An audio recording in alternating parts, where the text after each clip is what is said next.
Buenas tardes a todos y a todas. Lenguas Indomables, después de los dos primeros capítulos, ha llegado con un tercer capítulo.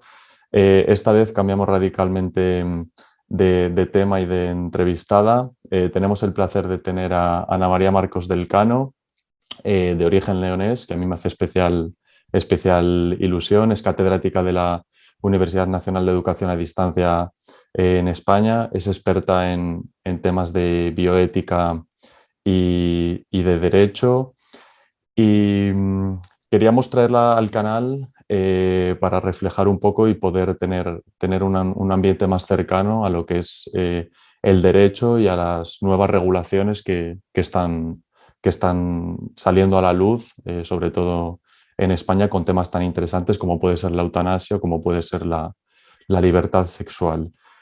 ¿Qué más decir de Ana? De que aparte de que es una magnífica académica, guarda una especial relación conmigo, me ha ayudado mucho durante este tiempo hasta transitar en la vida académica y poder acabar trabajando en una universidad. Y sin más paso y sin más demora, le doy paso a ella para que si quiere presentarse ya un poquito más, lo haga y comencemos con esta entrevista informal. Bueno, pues muchísimas gracias y muy buenas tardes a todos y a todas también. Y deciros que, bueno, estoy encantada de estar aquí con Rodrigo, al que conocí casualmente en la UNED. Él estaba cursando, si no recuerdo mal, el máster de la abogacía, pero ni siquiera era alumno mío, sino que él me buscó por el grupo de investigación que tenemos sobre derechos humanos, bioética y multiculturalismo. Y para poder investigar, claro, yo cuando vi que se apellidaba Merayo, ya digo, este apellido, vamos a ver, yo como soy una emigrante en Madrid, soy leonesa totalmente, entonces me atreví a preguntarle si era de León y efectivamente era de León. Entonces ya ahí empezamos a hablar de la Facultad de Derecho, por supuesto de León, teníamos conocidos, amigos en común y desde ahí pues ha surgido eso, pues una relación en la que Rodrigo pues tenía mucho interés, ahora ya está en adentrarse en el campo de la investigación en la universidad y ahí seguimos, ¿no? Ahí seguimos, él en la Universidad Carlos III y yo en la UNED. Y bueno, pues desde ahí ha sido un poco el pertenecer, bueno, pertenecer, el intentar estar un poco en su ámbito investigador y académico, en su círculo de personas con las que tú estás. Y entonces, bueno, pues yo me siento muy honrada también de contar con tu amistad y también pues de que consideres que en alguna medida pues podemos intercambiar ideas, sugerencias y ahí yo también me siento muy agradecida. Pues mi trayectoria ha sido muy regular en el ámbito académico, muy regular. Estudié Derecho en la Facultad de Derecho de León y cuando acabé, pues yo tenía claro ya que me quería dedicar a la universidad. Desde siempre me gustó mucho siempre la filosofía y siempre tenía la espina ahí de la filosofía pura, pero la filosofía del derecho me dio un cauce para poder adentrarme en temas que a mí me interesaban más profundos del derecho sin dejar, por supuesto, el derecho, ¿no? Porque investigamos y reflexionamos sobre el derecho. Y desde ahí, pues bueno, pues acabé la carrera, tuve la suerte de encontrar una persona que también me quiso dirigir la tesis, que eso es fundamental, como todos sabemos, y que de alguna manera pues te aportaba cierta estabilidad, ¿no? de guía. Y nada, bueno, pues me dieron una beca de FPI, de investigación, y a partir de ahí, pues nada, me fui a Bolonia, que pues es el lugar, digamos, que todo jurista desea conocer y ir a estudiar allí. Y estuve un año estudiando allí en el Instituto Jurídico Antonio Chicú y también en el CIRFI, el Centro Interdepartamentale di Ricerca de Filosofía del Diritto, bajo la dirección de Enrico Pátaro, que era el catedrático de allí. Y la verdad es que fue un año muy bueno, porque fue un año en el que yo hice pues, mi primer año de doctorado, me metí a fondo en la investigación, pude empezar ya a indagar pues, por bibliotecas, con otros profesores, asistí a las clases de Enrico Pátaro de Filosofía del Derecho y a partir de ahí ya, vamos, me sumergí completamente en lo que era el mundo de la filosofía del derecho y de la investigación. Y bueno, pues tuve la suerte también de poder estar 3 años en la Facultad de Derecho de León, también pude dar clase, algunas clases prácticas, algunas clases de sustitución, porque como tenía la beca pues no era compatible, pero algunas clases sí que di en aquellas aulas tan preciosas de la Facultad de Derecho en forma de hemiciclo, que había 400 alumnos entonces y alumnas, o sea, cosa que ahora ya no, pero No. éramos muchos entonces. Y nada, y a partir de ahí, pues bueno, pues salió mi catedrático, el que me dirigía la tesis, se vino a la UNED como catedrático y entonces a partir de ahí, pues mi vida se vinculó ya a la UNED y ya posteriormente pues acabé la tesis ya en la UNED como ayudante.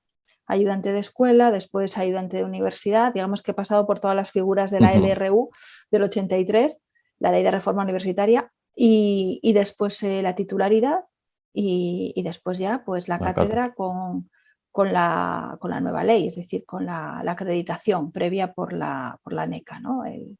El horror de meter todo tu currículum de 20 años en una plataforma informática y de ajustar y adecuar tu currículum hecho hace 20 años a las peticiones de hoy, ¿no? Y eso también pues, se requiere ciertas habilidades y destrezas. Sí, Y desde nada, y ahora luego, desde estoy, luego que estoy sí. aquí encantada. O sea, la UNED a mí al principio me parecía una universidad un tanto extraña porque yo venía de 400 alumnos Ujú. y entonces esto era a distancia y en aquel tiempo, pues bueno, no te voy a contar, pero no había internet. O sea, es que no había internet. Entonces nos comunicamos con los alumnos por carta y por teléfono.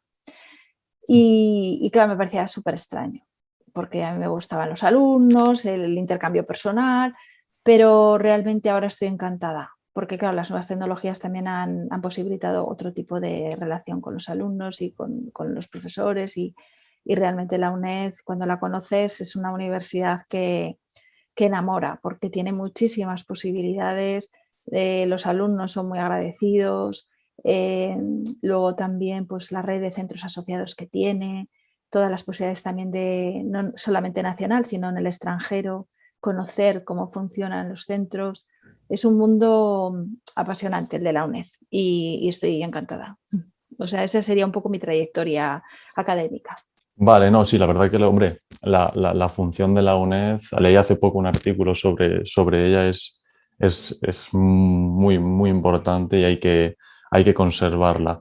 Y en todo este trayecto que has estado comentando, a mí hay dos cosas que me llaman bastante la atención que te quería preguntar. La primera es, ¿cómo es ese, no sé si denominarlo contraste, pero esa primera salida cuando tú te vas a hacer el primer año de doctorado a Italia con un idioma que no sé si conocías en No. profundidad o no, y la experiencia de desembarcar allí con un contacto que era en ese caso, como me has comentado, el profesor Enrico, creo, si mal no Mm. recuerdo.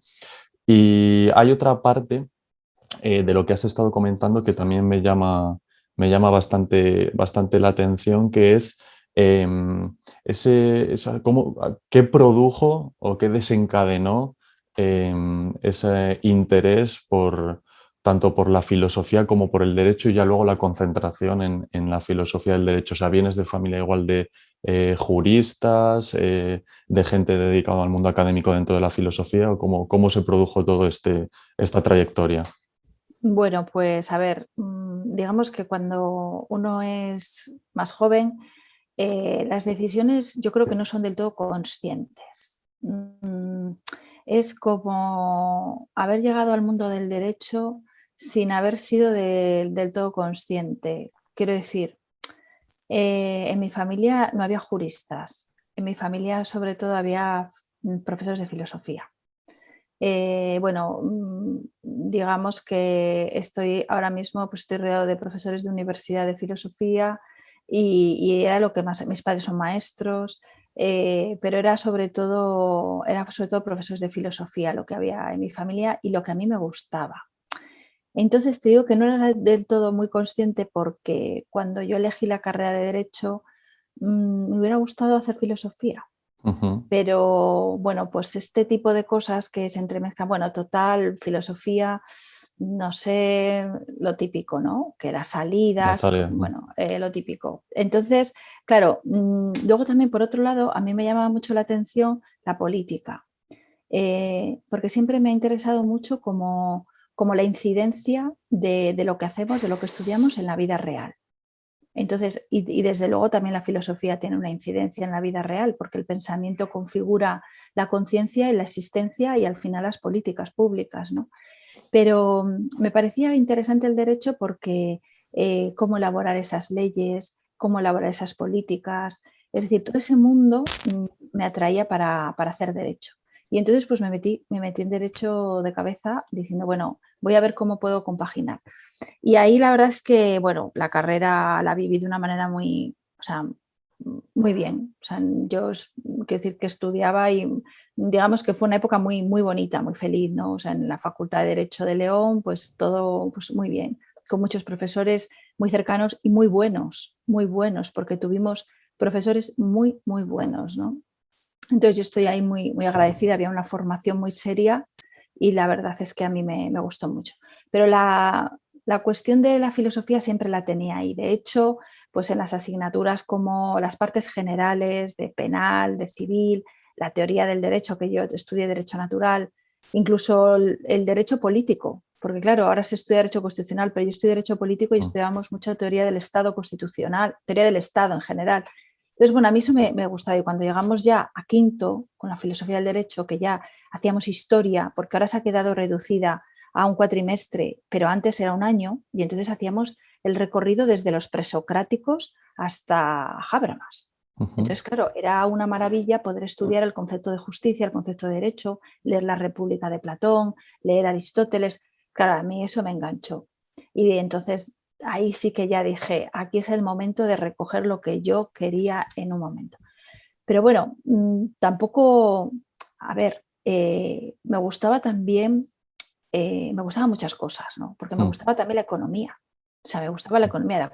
Recuerdo además que un profesor de la Facultad de Derecho de León me dijo, bueno, pues si quieres hacer economía, te metes en el departamento, pedimos una beca y luego te vas a estudiar a Oviedo economía, te convalidan unas asignaturas y entonces tú acabas la carrera de economía. Y entonces haces, Ujú. pero claro, yo empezaba a pensar, estudiar y estar todo el día viendo las curvas y tal, los ejes X y yo no, mira, yo es que creo que eso, que no.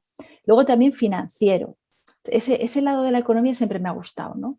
Los impuestos, porque también tenían mucha incidencia en la vida real, ¿no? Claro. Y, y bueno, pues siempre me gustó, ¿no? Incluso el canónico. El derecho canónico me gustó, ¿por qué? Porque tenía una parte, no tanto el derecho matrimonial, sino tenía toda la parte de la historia, que además nosotros teníamos a Alfonso Prieto, un catedrático que era buenísimo, y entonces estudiamos toda la época de las relaciones del papado con los emperadores, entonces estudiamos toda de dónde venía el derecho al final, de dónde venía todo el derecho y, por supuesto, derecho romano y demás. Bueno, total que me gustaban muchas cosas, pero al final me decanté por filosofía del derecho precisamente porque lo unía como al inicio de mi experiencia, ¿no?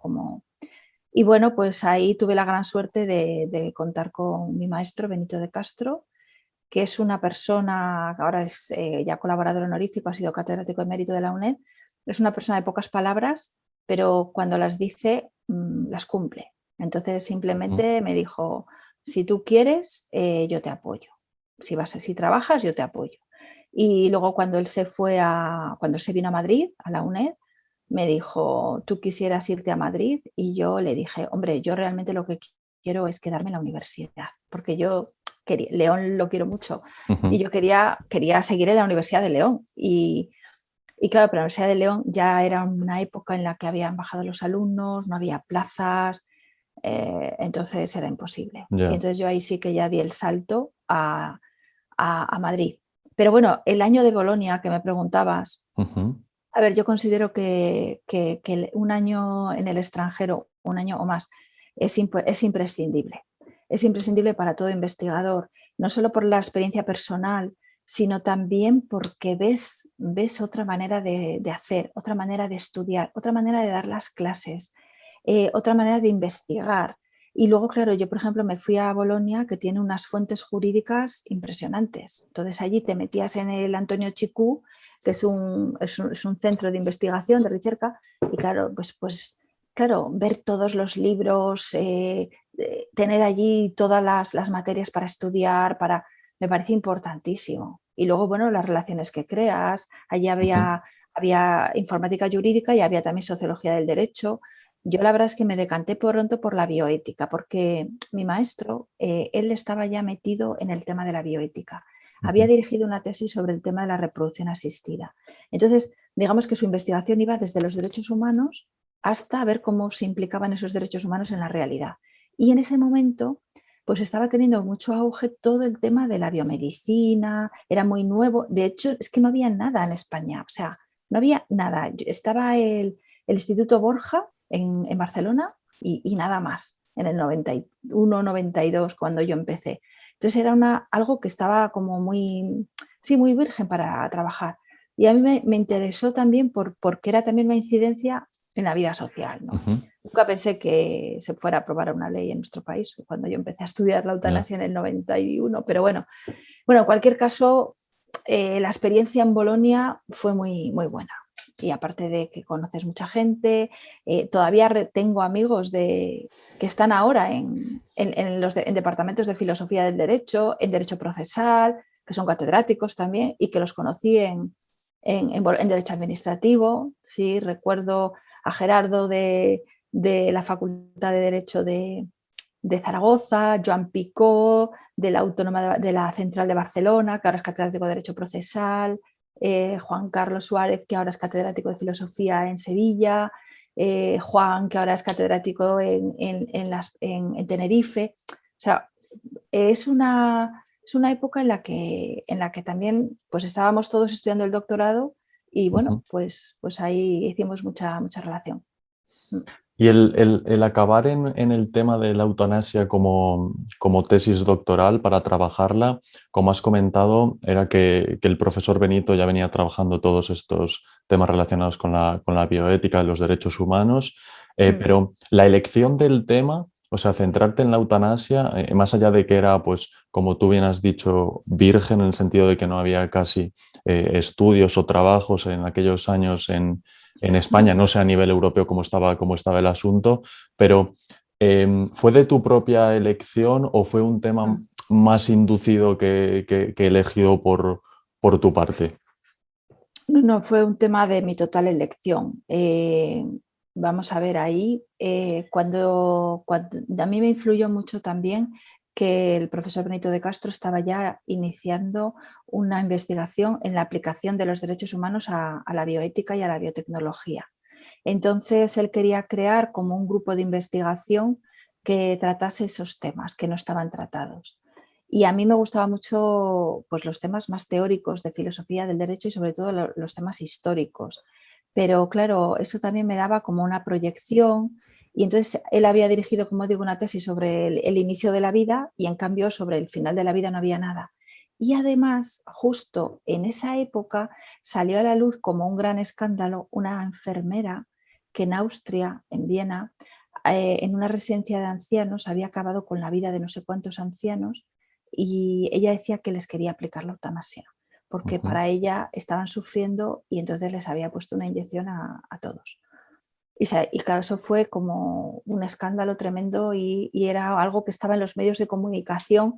Y entonces, claro, yo pues me pareció importante ver, ¿no? Digo, bueno, ¿y esto entonces qué implicaciones éticas y jurídicas tiene? ¿Cómo está en Europa? Estaba Holanda justo en el 91 había sacado un informe Remelín sobre estas cuestiones y bueno, pues me metí y luego fui a Estados Unidos también. Y claro, en Estados Unidos también había mucho escrito sobre bioética ya. Estaba el centro Hastings Center de Nueva York y luego estaba el Kennedy Institute de la Universidad de Washington en Washington, de la Universidad de Georgetown en Washington y había ya mucha investigación en bioética. Y a mí eso ya me fue guiando para hacer ya bioética y meterme en esos temas. Sí.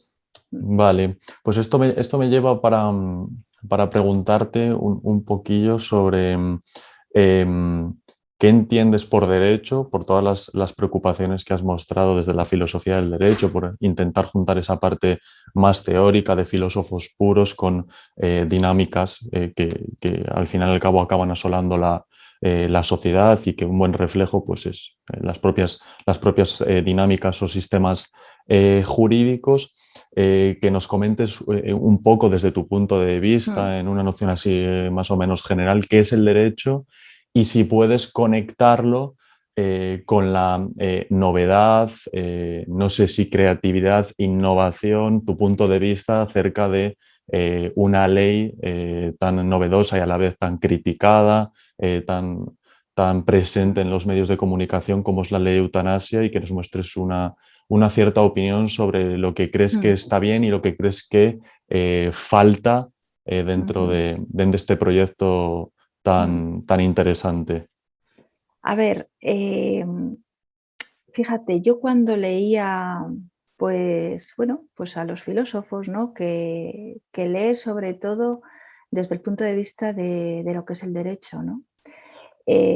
Bueno, pues cuando estudiabas a los justnaturalistas, racionalistas, incluso, bueno, pues Platón, Aristóteles, es decir, la preocupación por las leyes, por la organización jurídico-política, siempre ha estado de fondo en la filosofía. Ujú. Y eso pues ha sido algo que ha marcado toda la historia de la filosofía, ¿no? ¿Qué es el derecho? Y cuando nosotros se lo contamos a los alumnos, pues decimos que ya es una problemática en sí definir el derecho. Porque claro, que se entienda por derecho ya va a traer consigo un presupuesto filosófico de qué es el derecho. Incluso también desde la perspectiva desde la que se mire el derecho, ¿no? Porque, claro, no podemos olvidar ahí el planteamiento, por ejemplo, del derecho del más fuerte, ¿no? ¿Qué es el derecho? Ujú. El derecho es el que hace aquel que tiene más poder, que puede ser pues lo que decía Marx, ¿no? Que denunciaba precisamente esa concepción del derecho, porque él decía que era una superestructura creada por otra superestructura que al final lo que hacía era Ujú. pues crear esa opresión de las clases menos favorecidas, ¿no? Nietzsche también veía lo mismo, ¿no? Calicles, es decir, se puede ver el derecho como algo que oprime, se puede ver el derecho como algo que cercena, se puede ver el derecho como algo que crea clases, se puede ver el derecho como algo que hace un legislador que tiene todo el poder y entonces va a hacer el derecho que más le convenga. ¿Vale? Eso es como una visión, una visión que se puede tener del derecho, ¿no? Luego también hay otra visión del derecho que es como Ujú. algo necesario, algo bueno, algo que es un factor de civilización, un factor de humanización, que es algo necesario en el sentido de que cuando hay un grupo social es necesario que haya normas para que regulen su convivencia y que sea una convivencia pacífica. Es el famoso aforismo latino, ¿no? Ubi societas ibi jus, allí donde hay sociedad hay derecho. Y están todas las teorías de los filósofos que cómo pasamos de un estado natural a un estado social, a un estado civil, a un estado social en el sentido de más organizado, ¿no? Y ahí pues tenemos a Hobbes, ¿no? Que, bueno, pues ¿por qué pasamos, ¿no? Pues porque teníamos miedo, porque teníamos inseguridad de que el otro nos quitase lo nuestro, bueno, todo ese tipo de visiones acerca de por qué ha nacido el derecho, por qué ha nacido. Y claro, a mí me interesa mucho la visión de aquellos que ven en el derecho algo bueno. Es decir, yo después de estudiar tantos años derecho, me resisto a pensar que el derecho es algo que oprime, que el derecho es algo que cercena. Yo el derecho lo considero como algo que despliega. Ujú. El derecho lo considero como algo que posibilita a las personas vivir mejor, en paz, en defensa de sus bienes, en defensa de sus libertades y que, digamos, da espacio para vivir. No es algo que limita. No me estoy refiriendo a una concepción del Estado neoliberal, a un Estado mínimo al estilo de Nozick, ¿no? En Ujú. el que, o económicamente al estilo de Hayek. No, es un Estado también social en el sentido de que, bueno, pues que que ayuda, que interviene para ayudar, no interviene para planificar y para recortar, sino que ayuda al despliegue de las libertades. Entonces, a mí el derecho siempre me ha parecido que tiene que ir muy unido a la condición humana. Es decir, si tenemos en cuenta, vamos a hacer una definición, digamos, básica, ¿no? ¿Qué es el derecho? El derecho es un conjunto de normas para que las personas puedan vivir en paz y se pueda regular una convivencia pacífica, ¿no? Digamos, una definición simple. No vamos a hablar ahora de las distintas teorías, los naturalistas, los positivistas, la teoría tridimensional del derecho, no. Vamos a ver como una cosa muy básica, ¿no? Para los que nos estén escuchando también. Pero claro, ¿qué es lo que hace el derecho? El derecho regula las conductas humanas. Entonces, el derecho no se dirige, con perdón, a los animales. Ahora que está tan en boga los derechos de los animales, ¿no? Que si quieres también hablamos, no. El derecho se dirige a las personas. Porque si los animales tienen derechos, quien se los tiene que proporcionar y garantizar son las personas. ¿Vale? Entonces, el derecho se dirige a las personas. Entonces, cuando el derecho regula algo, ¿qué tiene que tener en cuenta? La condición humana. Y la condición humana, si nos vamos al célebre libro de Hannah Arendt, de la condición humana, ¿qué es ser humano? Esa es una gran pregunta hoy también. ¿Qué es ser humano? ¿No? ¿Cuál es la naturaleza de la cosa? Que diría Gustav Radbruch, un filósofo del derecho de la segunda mitad del siglo XX, que era positivista, es decir, que él lo que pensaba es que el derecho es la norma y nada más, la norma jurídica y nada más. Pero después de la experiencia que él tuvo que, digamos, huir, ¿no? Exiliarse del nazismo, dijo, no, el derecho tiene que ser algo más, porque con normas, fijaos lo que hemos hecho. Hemos llevado al holocausto, hemos llevado a los judíos a las cámaras de gas. Y eso estaba escrito por los penalistas diciendo, en el Código Penal diciendo hay que quitarlas, hay vidas que no tienen valor, Lebenswerte en alemán. Entonces, claro, ahí el derecho es una potencia impresionante, porque mira lo que puede hacer. Entonces hay que tener mucho cuidado. Entonces él se dio cuenta y dice, pues entonces hay que poner un límite al legislador. ¿Cuál es el límite? Decía él, la naturaleza de la cosa. Es decir, yo si regulo una cosa, tengo que tener en cuenta la naturaleza, para no desvirtuarla, para que pueda ser ella misma esa cosa. Pues bien, tenemos que tener en cuenta la condición humana, quiénes somos, y ahí el derecho tiene que, digamos, tener en cuenta las realidades humanas y las realidades sociales que regula, tiene que escuchar la realidad, ¿no? Y en este sentido, yo creo que es muy importante. Entonces, yo no diría que, a ver, si me pregunta alguien, ¿no? Pues entonces tú qué eres, ¿yo naturalista o yo positivista? ¿No? Estas preguntas que nos hacemos los filósofos del derecho, ¿no?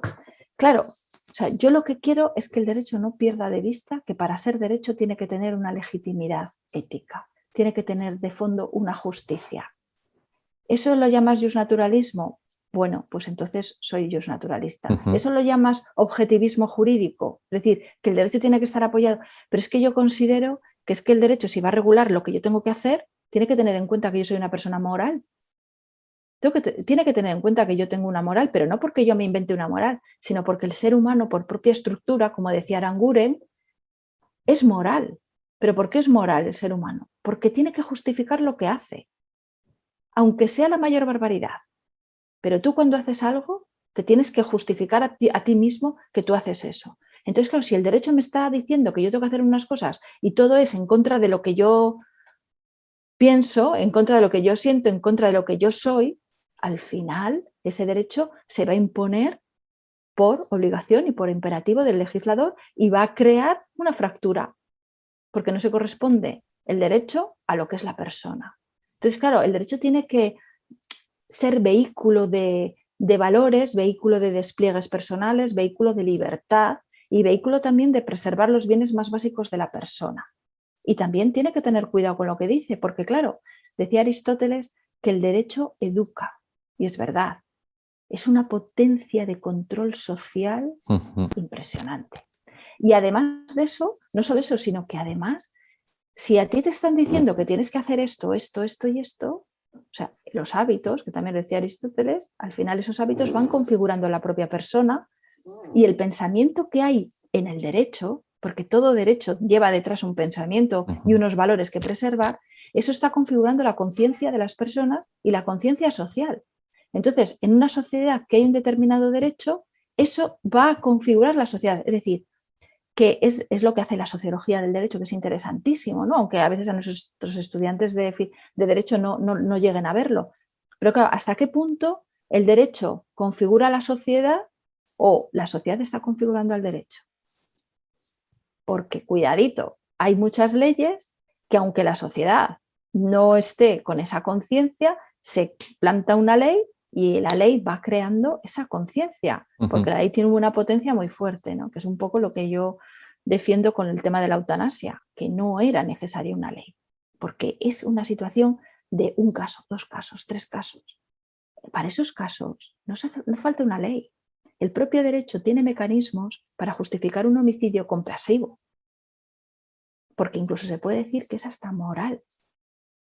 Pero si tú haces una ley, estás estableciendo para una generalidad lo que es para casos muy dramáticos y muy excepcionales. ¿Qué ocurre? Que al que no se le había pasado por la cabeza pedir esto, ahora se le pasa. Entonces, una persona con 56 años, como ha sido el último caso aquí en Madrid, con ELA, que todavía tiene un desarrollo vital, que está bien, que solo que, bueno, tiene años de vida todavía, se le ha aplicado la eutanasia. Entonces, a mí me parece gravísimo. Eso me parece gravísimo, porque estás haciendo como, fíjate lo que te digo, indirectamente esa ley está induciendo, aunque digan, no, es la autonomía, pero señores, perdónenme ustedes, pero ¿qué autonomía tenemos? Con lo influenciables que somos, con lo vulnerables que somos. Entonces eso de alguna manera está induciendo a que una persona se plantee esa salida sin haber, que si no hubiera habido esa ley, no se lo hubiera planteado. Y entonces estamos haciendo como, si se me permite la expresión, una dejación de la vida, una dejación de la esperanza, una dejación del deber del Estado del bienestar de procurar recursos asistenciales y recursos de cuidado. Que es que eso es lo que tiene que hacer, es que no hay una ley de cuidados paliativos, es que lo que se necesita, además este caso ahora mismo, no sé, es que ha sido entrenador del Barcelona, tú me corregirás, porque, Yo o del creo... Bilbao. Es que hay que fue portero del Bilbao, portero del Barcelona, que ha sido diagnosticado de ELA recientemente. Sí, o sea, creo que es algo de la órbita del Barcelona, pero no sé Del exactamente qué Barcelona, que me parece que fue es. portero y que luego fue entrenador. No lo Entonces, sé a ciencia cierta.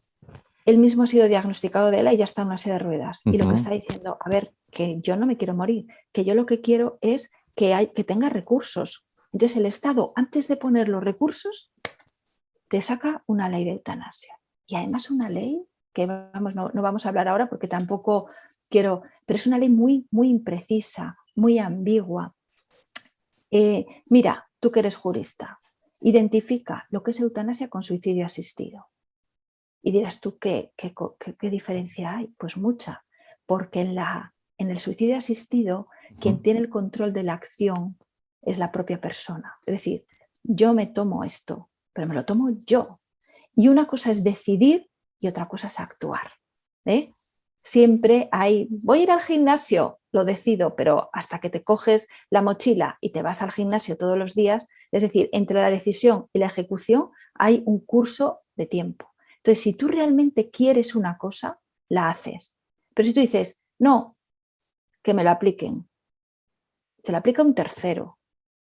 Entonces, también ahí lo que hay de decisión y lo que hay también de posibles abusos, etcétera, etcétera, ¿no? Y luego otra cosa, que es la profesión médica. Entonces, claro, los profesionales sanitarios dicen, pero menudo marrón que nos están echando aquí, porque nosotros es como si tú, jurista, has estudiado para defender a las personas en un proceso penal o civil o demás, y de repente te mandan, no sé, como hacer una cosa contraria totalmente a la que has hecho. Entonces, claro, los profesionales sanitarios dicen, oye, yo cuido, yo no quiero mantener artificialmente a la vida a las personas. Yo, cuando veo a una persona que ya no puede más, pues hay sedación terminal, hay sedación paliativa, hay cuidados, hay muchas cosas antes de llegar a eso, ¿no? Y entonces, claro, también los profesionales sanitarios dicen, pero bueno, ¿qué nos ha caído encima?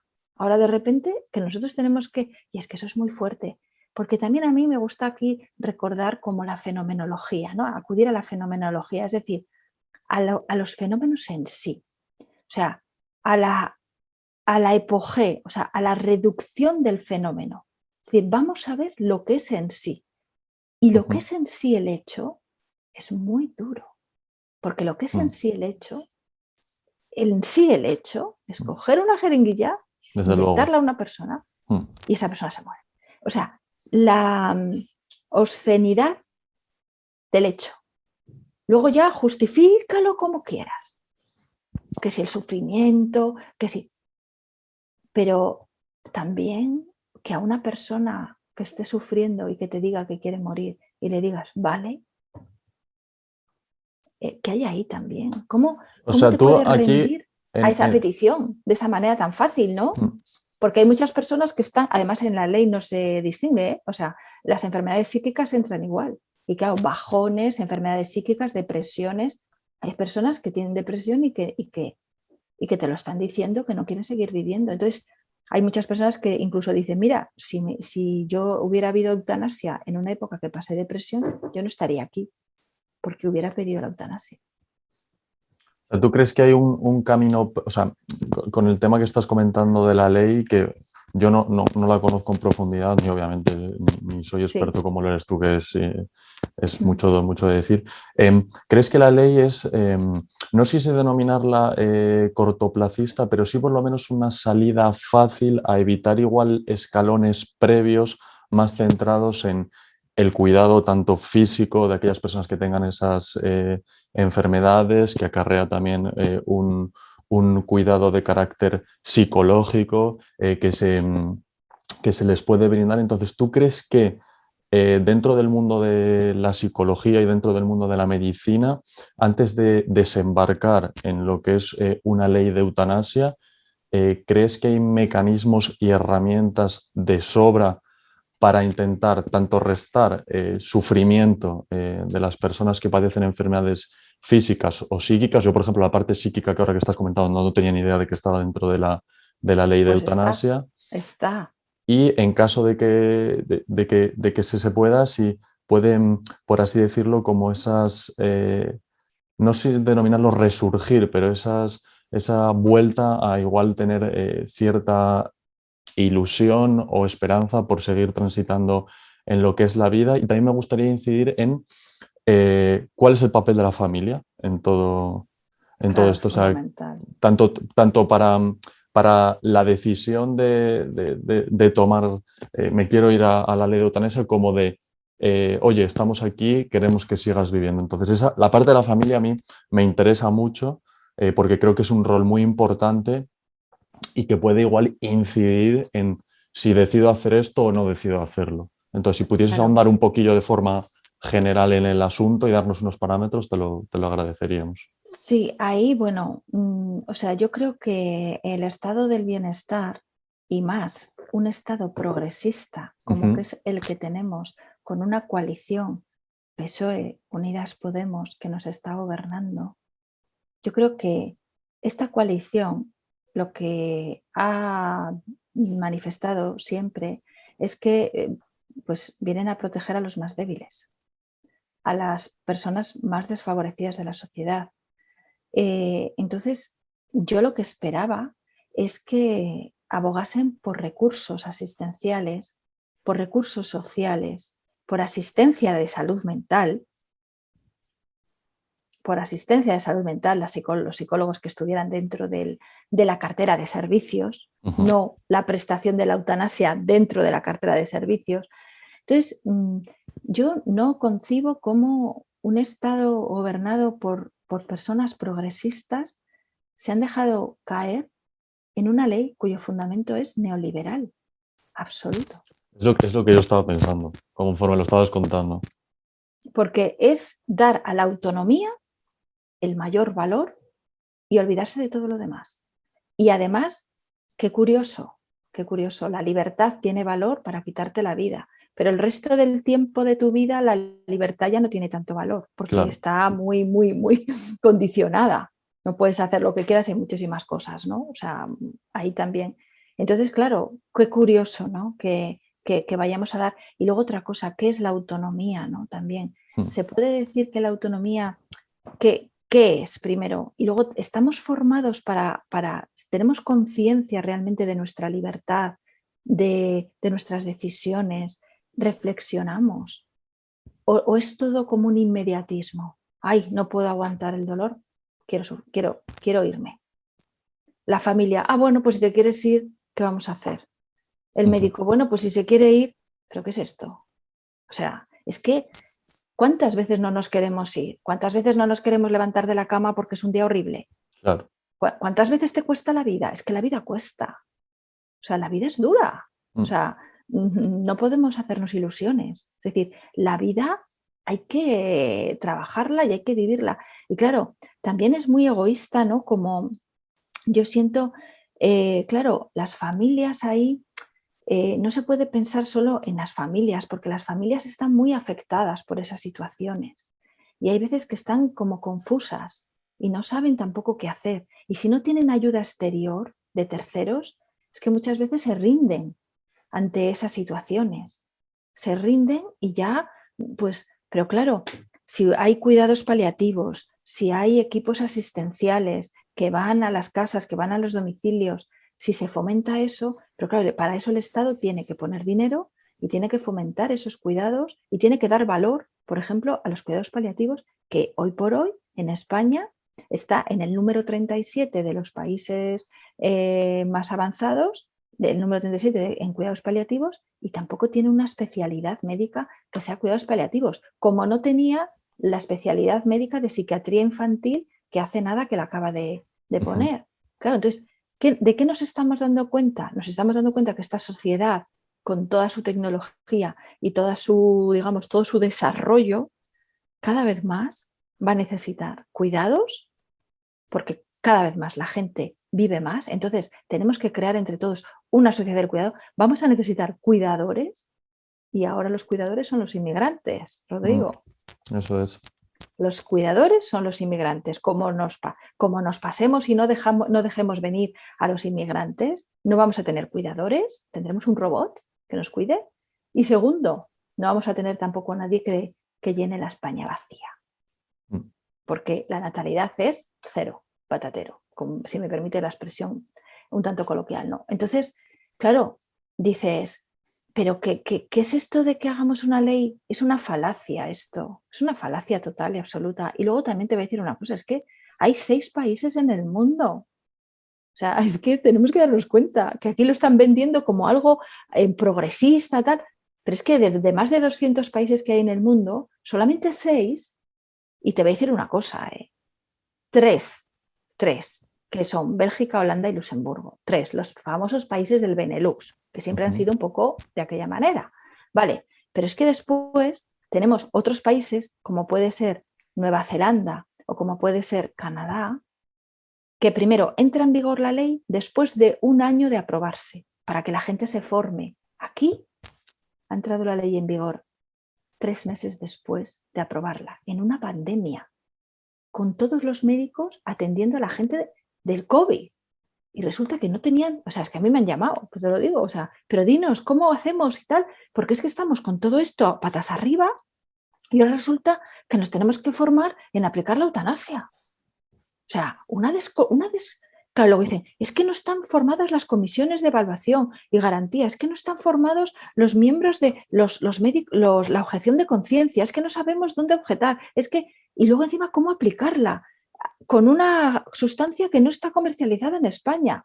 Pues que te estoy diciendo, luego los que están en las consejerías de sanidad diciendo, ¿pero esto qué es? Pero si esto es un proceso administrativo que parece que vamos a abrir una farmacia en vez de procurar la muerte de una persona, pero ¿cuántos documentos que tiene que rellenar? O sea, que tú dices que quieres morir y luego eso se va a mogollón de cajones administrativos que van pasando de uno a otro. Dices, ¿pero qué es esto? ¿Pero cómo estamos tratando la muerte? O sea, ¿cómo va a pasar esta cultura que las sociedades se describen y pasan a la historia por el culto a los muertos y cómo han vivido la muerte? Entonces, ¿nosotros cómo vamos a pasar a la historia? Que solo 6 países, y otro más te voy a decir. Por ejemplo, en Colombia, que también se lo nombra, en Colombia ha sido una sentencia del Tribunal de la Corte Constitucional colombiana que ha dicho que tiene que regularse, pero que no existe una ley como tal del Parlamento. Entonces, yo realmente, perdóname, pero es que esto es una cosa de decir, aquí somos más progresistas que nadie y vamos a sacar esta ley es la cabezonería de una persona, también te lo digo, porque esta ley podía haber sido muy mejorada. Se ha perdido una oportunidad, porque esta ley la unes a una ley de cuidados paliativos, como hicieron en Bélgica. Entonces tú pones todo un plantel de cuidados paliativos y recursos. Y solamente como última opción, para aquellas personas que tengan un sufrimiento existencial, un sufrimiento refractario, el sufrimiento refractario es aquel que no cesa, aunque le des lo que le des. Entonces, en esas situaciones, pues entonces la eutanasia. Muy bien. Pero con todo esto, no. Aquí solo esta ley, nada de cuidados paliativos, pero bueno, y vamos, o sea, se podía haber mejorado muchísimo y no se ha hecho. Y luego, claro, tú date cuenta, imagínate, con la soledad que hay, Rodrigo, la soledad de las personas mayores. No solamente eso, sino hoy las familias están, pues eso, unos en Madrid, otros en León, otros en Teruel, otros en Estados Unidos, otros en Alemania.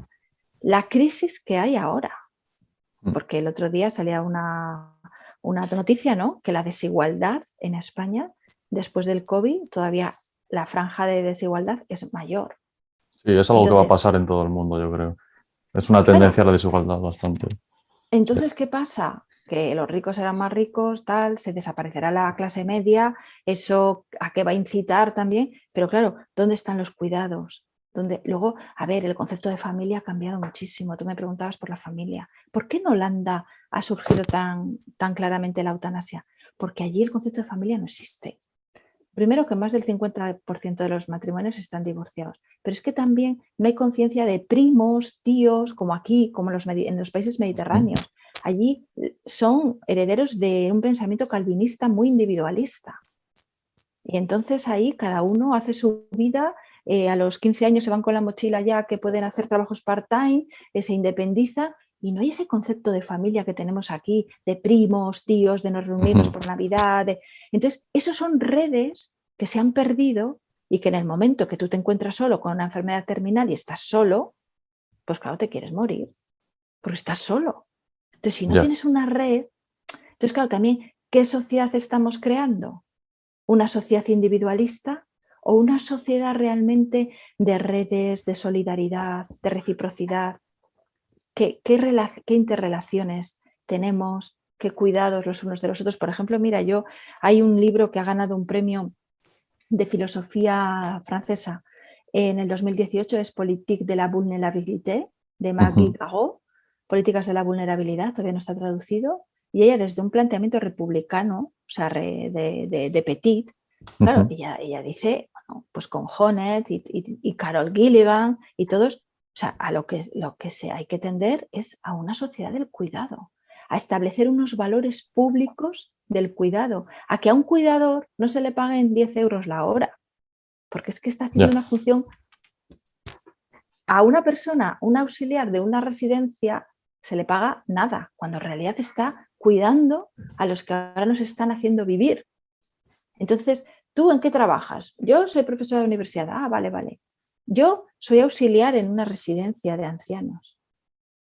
Primero, ¿qué formación se le ha dado a esa persona? Que tendría que tener una formación humana y una formación de cuidados, no solamente asistencial, sino existencial. Porque claro, ¿qué diálogos va a tener una persona al final de su vida? ¿Cómo recoges una vida? O sea, es que el dolor no es tanto físico como existencial. Pues lo que tienes que, pues cómo has vivido, las frustraciones que has tenido, el perdón, la reconciliación, cómo recoges tu vida. Entonces, claro, se necesitarían filósofos en las residencias de ancianos. ¿Por qué? Porque damos valor a la vida, pero a la vida en aspecto biográfico también. Entonces, aquí nos estamos quedando como en pequeñas, ¿sabes? Como en superficie. O sea, necesitamos, tú me preguntabas también por el valor del derecho, y es que necesitamos dar profundidad. Dar profundidad. O sea, lo de la ley trans, que no, decías al principio, ley libertad sexual. O sea, yo creo que estamos en un momento de una pluralidad y de una diversidad que no podemos negar. y desde tenemos que luego. afirmarla, Sí. ¿vale? Pero a la vez tenemos que dar profundidad a eso. O sea, ¿eso qué significa? Eso no puede estar solamente basado en una decisión. Volvemos a lo mismo. Es como haber elegido el principio de autonomía al máximo y no tener en cuenta que la autonomía siempre ha sido relacional. Si yo soy autónoma es para relacionarme con otro, porque si no yo no soy, yo sola no soy. Entonces la autonomía es relacional. Entonces, o sea, todas las posibilidades, la decisión, que yo ahora soy tal y ahora me siento tal y ahora tal, vale, pero vamos a darle profundidad. O sea, ¿qué es la persona? ¿Cuántos niveles hay en la persona? Está el espiritual, está el psicológico, está el relacional, está el físico, está el biográfico existencial. Es decir, ¿qué concepto tenemos de persona? ¿Qué sujetos somos? ¿Qué conciencia tenemos de que nosotros mismos tampoco nos conocemos? Que tenemos una profundidad que nos supera a nosotros, que no la hallamos. Somos complejos. Claro, somos muy complejos. Entonces, claro, yo lo que veo es que estamos perdiendo la profundidad y la complejidad, lo que tú has dicho. Y claro, con 4, perdóname, pero con 4, no sé, pancartas, pero con perdón, o sea, con 4 eslogans, o sea, sí es sí, pero vamos a ver, pero, ¿qué es eso? A ver, que hemos estudiado Derecho Penal, los dos. Pero, o sea, es todo mucho más complejo. Y es que te puedes cargar a personas por esa simplificación, ¿eh? Porque Sí, puede haber una manipulación, no sé, es que me uno unas cosas con otras, sí, yo pero creo que todo es... va a la importancia de que el derecho, ya acabo, de que el derecho tenga en cuenta la condición humana, la vulnerabilidad, la fragilidad, la libertad y la complejidad de la persona. Sí, yo creo que, o sea, añadiendo a todo lo que has estado comentando de la condición humana asociada a la dignidad, a la vulnerabilidad, que yo creo que es muy, muy necesario y que el libro que sacaste recientemente en Tiempos de Vulnerabilidad, que tuve la oportunidad de hacer una recensión del mismo, es, creo que muy importante y que se tendría que enseñar tanto en las facultades como en lo que es el resto del ámbito social, pero simplemente por el hecho de saber que cualquiera mañana podemos ser vulnerables ante cualquier causa y con vulnerabilidad. O sea, somos vulnerables a día de hoy. Yo, por ejemplo, soy vulnerable, pero porque tengo que, en cierto sentido, ¿no? Porque tengo que ponerme unas lentillas para poder ver, puedo ponerme unas gafas. Pero mañana lo puedo ser pues porque puedo padecer X enfermedad, tanto física como psíquica. Pero creo que yo a todo eso, que ya es lo que quería comentar, añadiría algo que está, pues, no sé si de moda, pero sí encima de sobre todo lo que es la conformación o la reconceptualización o la profundización de los derechos humanos, que es, tenemos que vertebrar las sociedades bajo la solidaridad. Y la solidaridad no es entendida en sentido negativo de filantropía o de fraternidad, sino que el propio Estado constitucional tiene que ser solidario. ¿Y qué implica la solidaridad? Claro, aquí te vas a muchos temas. Yo creo que el tema estrella sería eh, que para que la sociedad sea solidaria, obviamente es importante los valores, pero también los recursos. ¿Por qué? Porque hay que fomentar libertades que se denominan, yo creo que mal, promocionales en cierto sentido, porque te van a acabar llevando a... Claro, es que esto cuesta mucho, ciertos derechos de cobertura social, por ejemplo, ¿sabes? Entonces, yo creo que el gran tema estrella de todo eso sería, eh, es que tenemos que crear sistemas fiscales o impositivos que permitan recaudar para poder dar toda esa protección y cobertura, pero antes que todo eso, concienciar a la gente de que eso es bueno.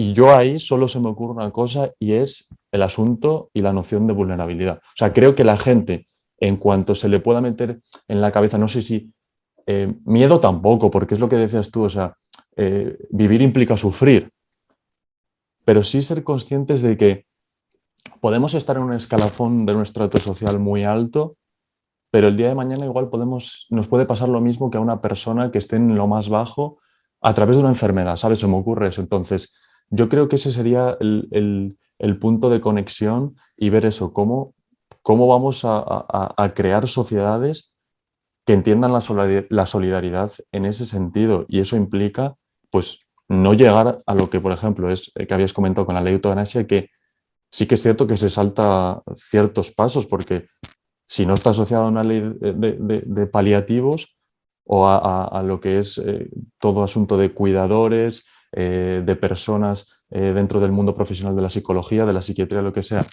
que intenten trabajar para mejorar la vida de esa persona, si lo más es que al final vamos a lo más fácil, que es decir, pues tú decides y haz Y lo lo más que... barato, Y lo más barato, claro, es que lo no decía olvides, Ferrajoli. Ferrajoli no decía que es que vivir olvides.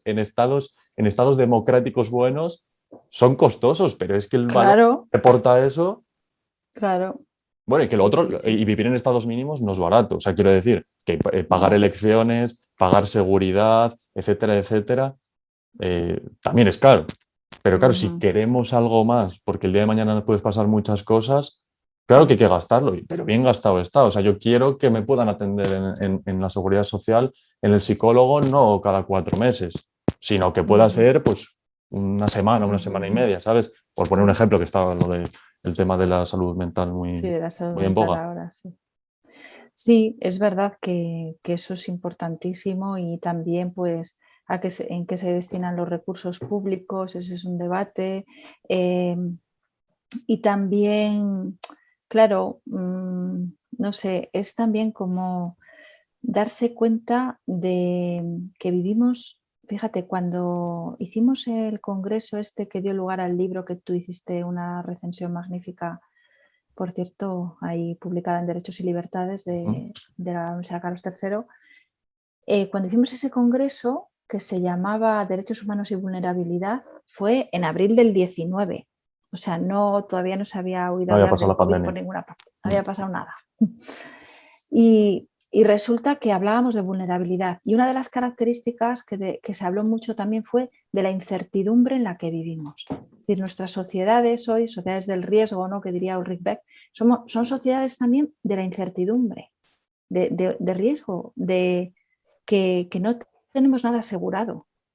Y fíjate, no tenemos nada asegurado y no sabemos qué nos va a pasar mañana. Entonces, tú fíjate, por ejemplo, yo pensaba ahora en los de La Palma, en Ujú. los habitantes de La Palma. O sea, tú sabes lo que es desde el punto de vista no solamente material, sino psicológico y existencial, que de hoy para mañana tu casa y todas tus cosas queden enterradas para siempre. Mm. Es que eso es, o sea, es algo tan fuerte en la persona que, que, que yo no me puedo hacer idea. Y eso qué es? Esa es una incertidumbre. Pero es que ha sido en La Palma, pero es que en Alemania, en el centro de Alemania, en Colonia, en la zona de Colonia, un río se llevó medio pueblo en Alemania, que no estamos hablando de Camboya. O Ya. sea, quiero decir que estamos en una incertidumbre muy fuerte. Y entonces ahí también se requieren estructuras, instituciones que puedan dar cobertura a esas situaciones Ujú. para que nos podemos ver mañana mismo en ellas, ¿no? De hoy para mañana, no solamente personal, sino pues eso, los refugiados climáticos. O sea, cuando hablas de refugiados climáticos, de que falta el agua, dices, bueno, pero es que refugiados climáticos pueden ser mañana los habitantes de La Palma, Sí. porque no pueden vivir allí y tienen ahí toda su vida. Dios no lo quiera, ¿no? Pero quiero decirte que vivimos en una incertidumbre, eso es lo más real, la incertidumbre. Y esa incertidumbre requiere pues, de instituciones, de redes sociales, de crear alternativas que traigan esa solidaridad también entre nosotros, aparte ya de las estatales.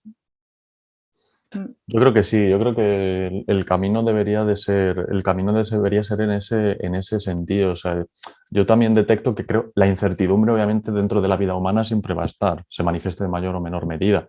Pero sí que es cierto que si creamos o tenemos o sostenemos instituciones políticas y sociales, pues que ayuden a poder afrontar, que no enfrentar, cuidado, que no, yo creo que es bastante diferente, sino afrontar ese tipo de situaciones, pues obviamente como sociedad en conjunto vamos a ganar y vamos a avanzar. Pero sí, o sea, el asunto, yo creo que lo piramidal y dentro de esa pirámide lo central es eso, yo creo, resaltar el valor de la solidaridad, intentar conectarlo con todos los apuntes que tú has estado comentando acerca de la Sí. anterior cuestión. Y a la vez no negar la iniciativa privada. Es decir, Obviamente. eso, o sea, ni negar tampoco el emprendimiento y ayudar a las empresas. Porque claro, es que no podemos, yo creo que estamos en un mundo tan complejo que no, que fíjate, o sea, yo lo pensaba ayer también como que digamos que la ilustración con los valores tan buenos, ¿no? que trajo, ¿no?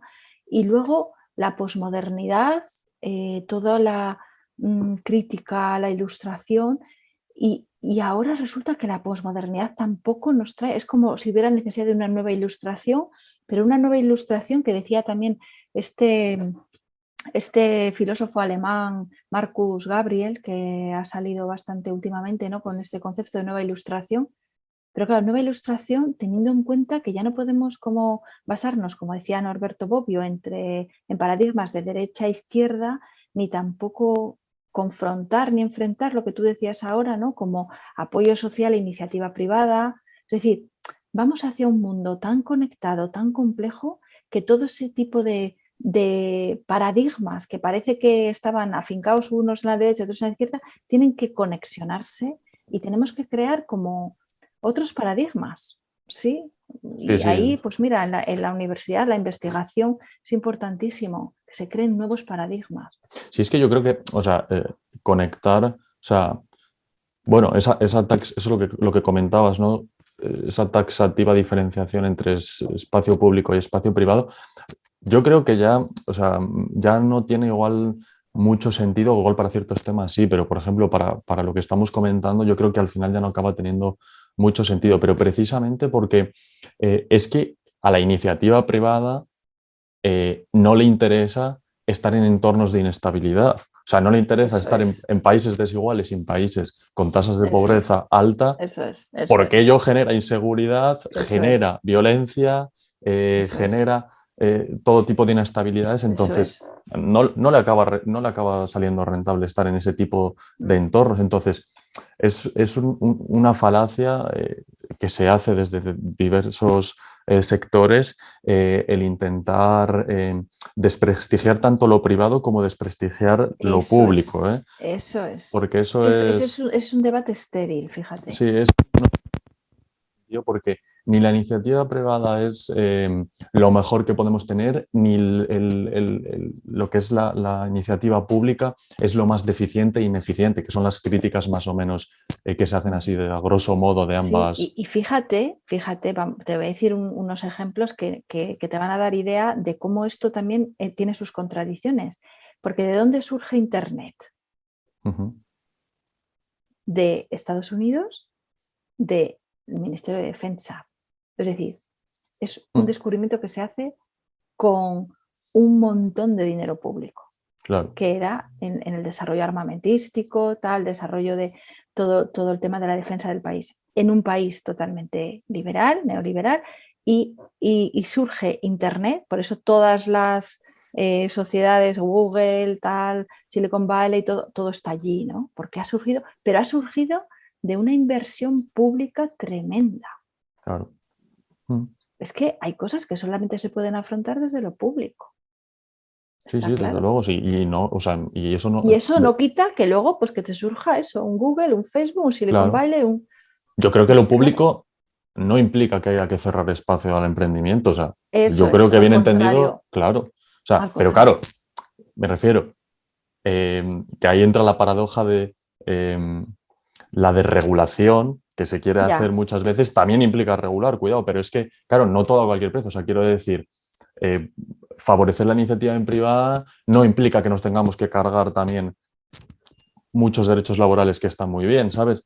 Ni lo contrario. Pero bueno, yo creo que es un tema que yo creo que al final se acabará desviando a eso, a intentar estar interconectado y tener en mente que es más complejo que eso, ¿sabes? O sea, yo creo que ya este asunto de casta pueblo, por así decirlo un poquillo, yo creo que ya está un ya no. poco desvirtuado. Yeah.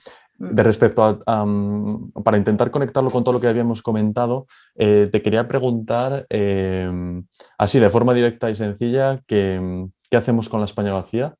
¿Qué hacemos Llenarla. con este asunto y cómo se puede llenar? Y si ves algún indicio de reversión de la situación o de mecanismo que pueda contribuir, y con esto me estoy refiriendo, por ejemplo, que está muy en boga, el tema del teletrabajo, a pues dejar un poco las grandes ciudades e intentar volver a zonas, a provincias más despobladas o más castigadas en este sentido. Mm.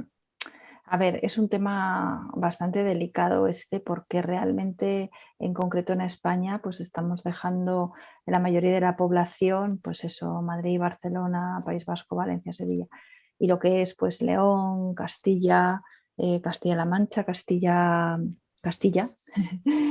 la famosa Castilla la Vieja y León, pues están quedando como, sí, como muy abandonadas, ¿no?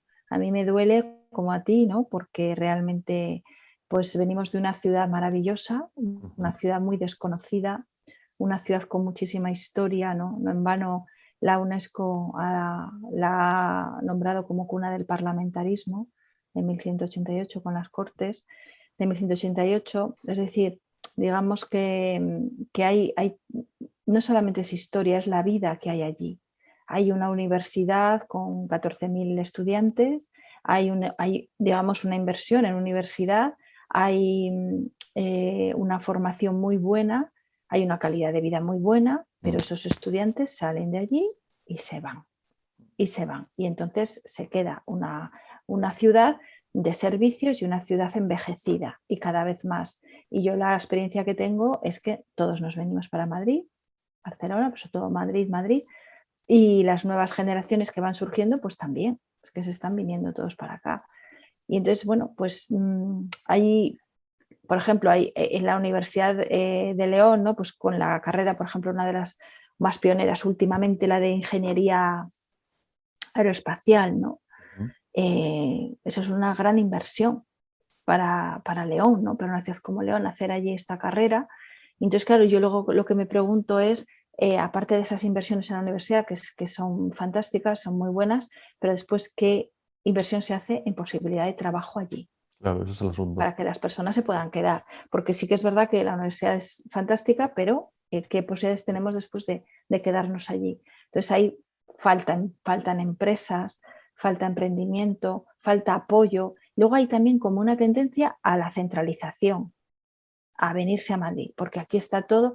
Vamos, yo creo que tenemos aeropuerto, tenemos unas montañas preciosas, pero también tenemos una meseta llana maravillosa para poder hacer. Hay empresas que tienen una capacidad de distribución y de asentamiento muy fácil, no es una orografía compleja como donde está, por ejemplo, Mondragón, el grupo. O sea, quiero decir que es que yo hay veces que es falta de voluntad, falta de reivindicación o falta de iniciativa, porque realmente ahí, bueno, y luego la energía, o sea, León en concreto, el agua que tiene León y la energía que genera León es impresionante. Por eso también, bueno, pues ahora con la ciudad de la energía, que parece que en Ponferrada, que se va otra vez a revitalizar, al menos eso se ha dicho, ¿no? Como un momento de que vayan para parte de los fondos, ¿no? Que vamos a recaudar en Europa para la recuperación. Bueno, pues a ver si esto realmente y que se da, ¿no? Y yo creo que fomentar el trabajo, el nuevo, o sea, que también todo el cambio que está habiendo en el campo, digamos, de productivo, eso hay que verlo, ¿no? Pues la digitalización, pues todo el tema ecológico, todo este tipo de cuestiones habría que verlas para implantar allí pues startups o de alguna manera empresas tecnológicas que pudieran dar allí trabajo a personas para que no se fueran fundamentalmente o para que vinieran, ¿no? O sea, la León tiene, bueno, pues tiene Student, tiene el INCIBE, tiene la UME también, tiene algunos lugares, o sea, me centro en León, ¿no? Por ser nuestra ciudad, pero que tiene capacidad, se está viendo que hay capacidad de fomentar allí pues un ámbito de referencia tecnológico. Y creo que eso es importante, ¿no? Y luego, bueno, pues hay cuestiones que tenemos que lucharlas, aunque pese mucho decirlo, con Valladolid, con el centralismo de Valladolid. Ya no es el centralismo de Madrid, es el centralismo de Valladolid. Y que hay muchas cuestiones que están proyectadas para León y que luego acaban en Valladolid. Entonces ahí hay que estar muy atentos, ¿no? Los políticos también de León que apuren y también los empresarios para que no se vayan sus empresas fuera, sino que se mantengan las empresas en León, ¿no? Y bueno, también hay otra cuestión que es el tema de la inmigración. Yo creo que reconducir la inmigración que hay en Madrid, por ejemplo, hacia la España vacía me parece fundamental. Pero para eso tienes que tener puestos de trabajo. Y para eso tienes que tener infraestructuras, para eso tienes que tener también mediadores culturales, para eso tienes que tener asistentes sociales, pero todo este tipo de inversión en las personas me parece que podría ser muy, muy provechoso, porque hay gente que viene muy formada, pero hay gente que viene menos formada y realmente tendrían una calidad de vida muchísimo mejor que en Madrid, que están hacinados, que están en un transporte público que cuesta mucho, en las distancias, en la calidad de vida que tienen, y en cambio, por ejemplo, en ciudades más pequeñas podrían vivir muchísimo mejor. Yo es que este asunto, o sea, sobre todo con esto último que estabas comentando, tengo sensaciones compartidas y esto en la segunda entrevista que le hice a Carlos Fernández Morán, que es el coordinador de lucha por la montaña leonesa, yo le preguntaba em, más o menos si la gente joven, por ejemplo, de mi edad, pues eso, de entre el 90 y el 2000 más o menos, que somos los que estamos igual ahora dando el salto a entrar en el mercado laboral, estamos dispuestos, o la gente más bien, que igual no es de zonas de provincias, está dispuesto a irse o tiene voluntad de irse a zonas más pequeñas. Y aquí yo diferenciaría, claro, no es lo mismo vivir en León capital que, por ejemplo, irte a un pueblo De la montaña. de la montaña o un pueblo del Bierzo que esté un poco alejado, lo que sea. Entonces, yo no sé si puede haber, en el caso de que haya una reversión en el que la España vacía, que igual sí que la hay por todo el asunto de que veremos a ver cómo se dan las elecciones y las diferentes plataformas regionales que se van a intentar presentar, con todo este tema de la coordinadora de la España vacía, si puede haber una cierta tendencia a que acabe descansando en una cierta centralización de las provincias o de las capitales. Y con ello me refiero a que, vale, se consigan captar fondos, subvenciones, dinero, lo que sea, desde el sector público, por ejemplo, para el Ayuntamiento de León, y que el trabajo esté en lo que es la propia capital en León y que la gente pueda vivir, pues yo qué sé, en un pueblo de la montaña leonesa. Este chico me comentaba que, claro, ellos no quieren eso. Ellos lo que quieren es que la gente viva y pueda trabajar dentro de lo que es el ámbito de la montaña.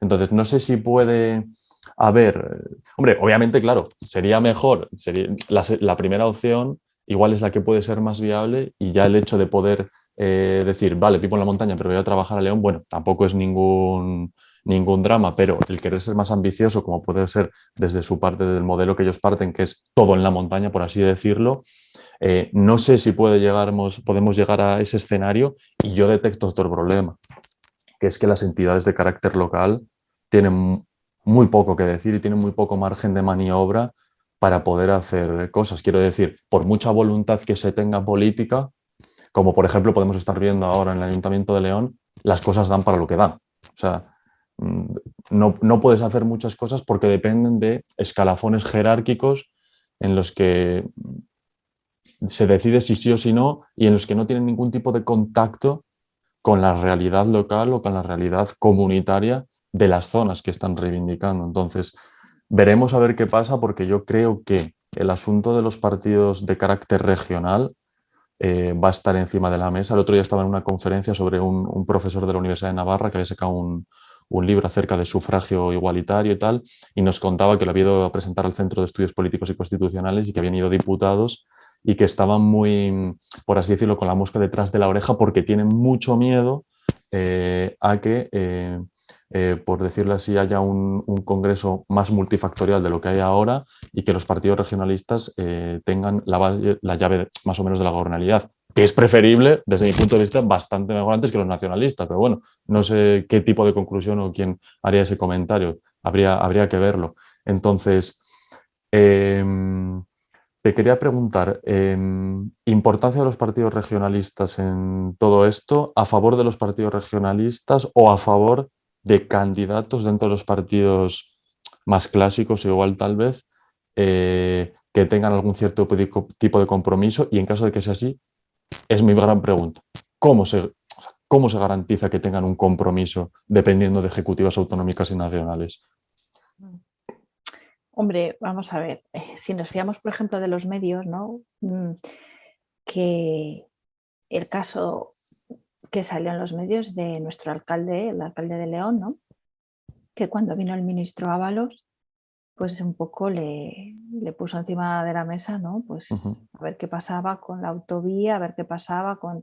Y que luego también se supo, ¿no? Que fue reprendido ujú. porque... Y luego que resulta que de lo que esperábamos para León, de los fondos, pues ha venido la mitad de la mitad de la mitad. Entonces, a ver, yo creo que lo que mejor se puede hacer es lo que ha hecho Teruel Existe.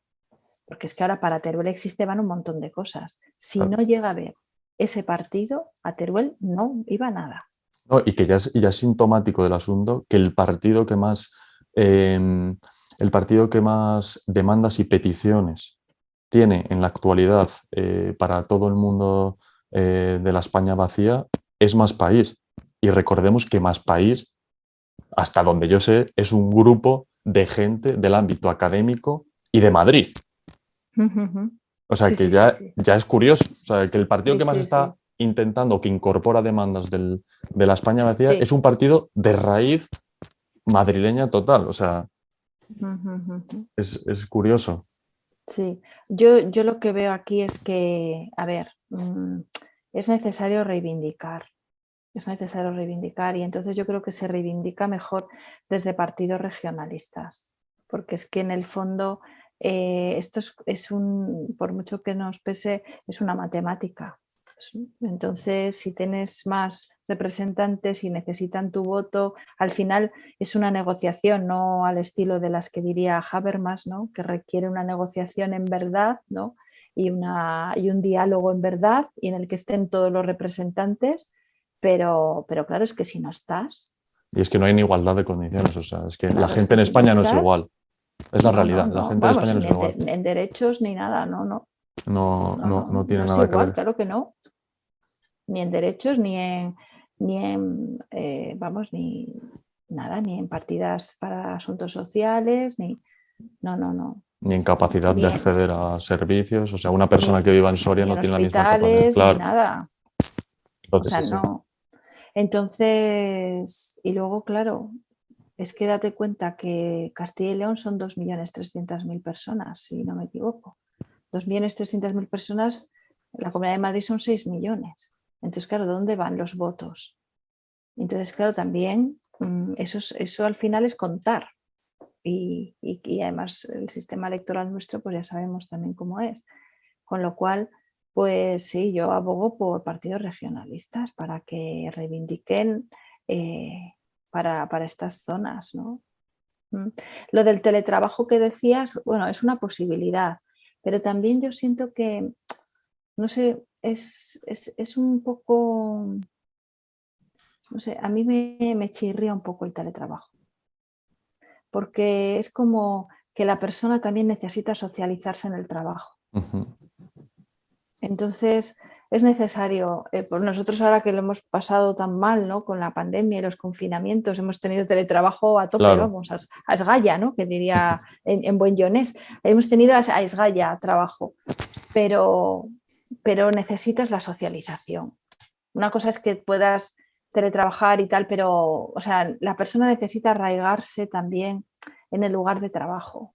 Yo creo que aunque hay, esté yo creo arraigado que en... hay el tema de que ya los hay, ¿eh? Los sistemas estos híbridos, que son, pues, por ejemplo, un par de veces a la semana asistir de forma presencial al Sí, empleo, que te permite, por otro lado, también sí, es un asunto el tema de las conexiones, tanto sí, ferroviarias como de autobús, etcétera, sí, etcétera, te permite, oye, pues si tú trabajas lunes, martes, sí, te presencialmente te permite. permite poder vivir en León o Por te permite ejemplo, sí, vivir sí, sí, sí, en otro sí, sitio, sí, sí.